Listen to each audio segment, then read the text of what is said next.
Hi, I'm Peter Charles of Hooked for Life Fly Fishing, and welcome to my beginner's fly tying series. And today we're going to be tying the Clouser Minnow. This is a very famous fly, popularized by Bob Clouser. It's very easy to tie, and it introduces us to how to tie bucktail, how to tie on dumbbell eyes, also how to work with a hook that's upside down, because the Clouser Minnow is tied upside down.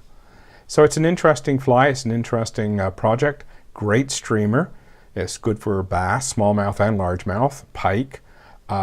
Steelhead will hit it once in a while. Striped bass, love it. You can catch tons of striped bass on it. I mean, I've caught pretty well anything that'll hit a minnow I've caught on a Clouser. So let's get started and let's get fishing with it. Okay, let's look at our materials. We've got a bass pike hook here in the vise. It's a 1/0.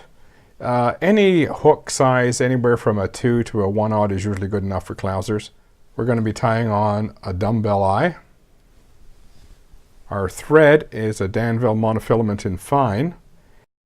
Now the interesting thing about using a fine monofilament is it allows the colors of the bucktail to show through.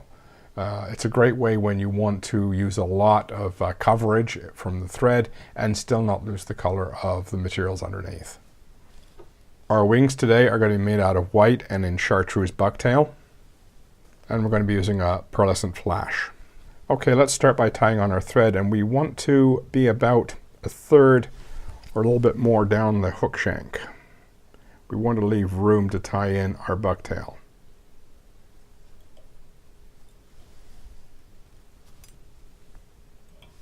Next we tie on our Clouser eyes, and we put them at an angle and wrap on an angle. Put in a few wraps, and then we turn them and we put in a few more wraps. And we want to make sure they're straight on the hook.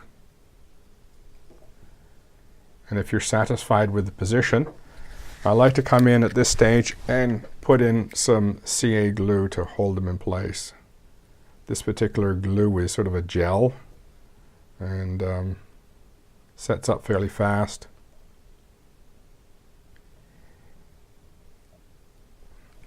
And what that does is it prevents the dumbbell eyes from spinning. If you use this kind of fly in Cape Cod with the surf, where you're dragging it off the beach when you're pulling it in, or if there's any danger of hitting things, it's very easy to spin the eyes around. So a little bit of dab of glue will hold them in place.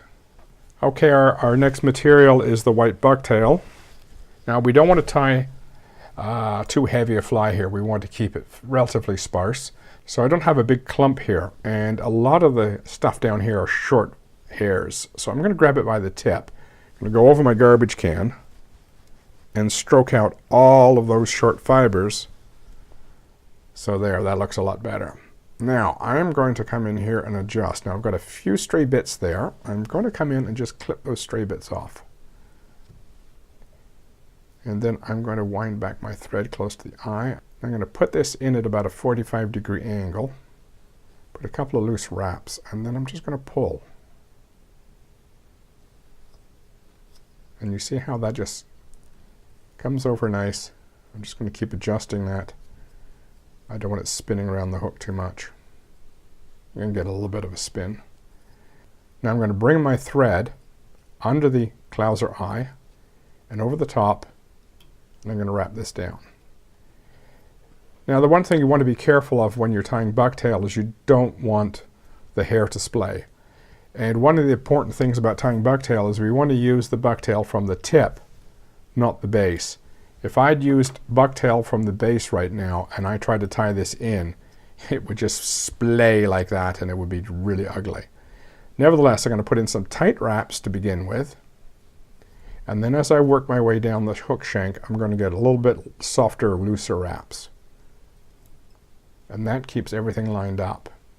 Now I'm going to bring my thread underneath the eye again, and then put in a few wraps and bring it back. Now we turn the hook shank over, and we tie in our flash. Now I want to show you a little trick. You see very carefully on this bag, I've just nicked a little corner here. I haven't opened the bag completely, and the reason for that is I can just come in here with my bodkin, grab a few, pull them out, cut them off, and that keeps my flash in good shape. Now I just come around behind, lift these up on top, pull them to get them adjusted correctly, couple of wraps, fold over on the other side of the hook, and there we go, our flash is in place. Now if you want your flash to lay a little bit more on top, you can bring the thread over, put a couple of wraps there, and bring your thread back. That'll depend whether you want your flash to be on the side or you want it going down the middle. In this case, I prefer it down the middle. Now we're going to go to our chartreuse, and again I'm going to take hair from the tip of the bucktail, not the base.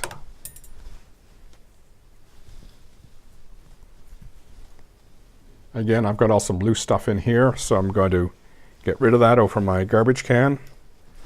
It's amazing how much you take out when you take the time to grab the tips of the bucktail and stroke out all those short fibers.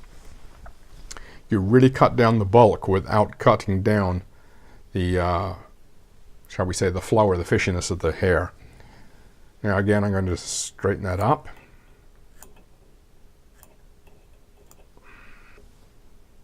Hold in at a 45-degree angle. Couple of wraps. Pull it up. And then just bring that up on top.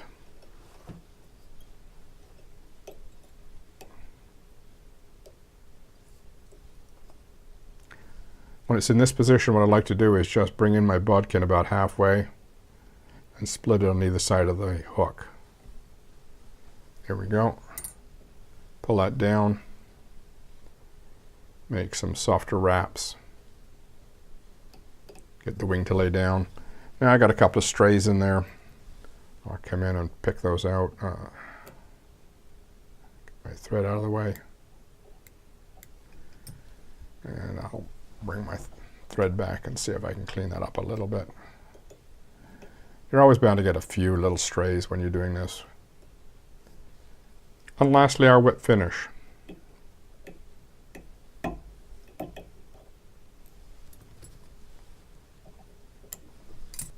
There we have it, our Clouser Minnow. Very easy to tie, very quick to tie. It's very effective pattern, great for bass, whether smallmouth, largemouth, or stripers.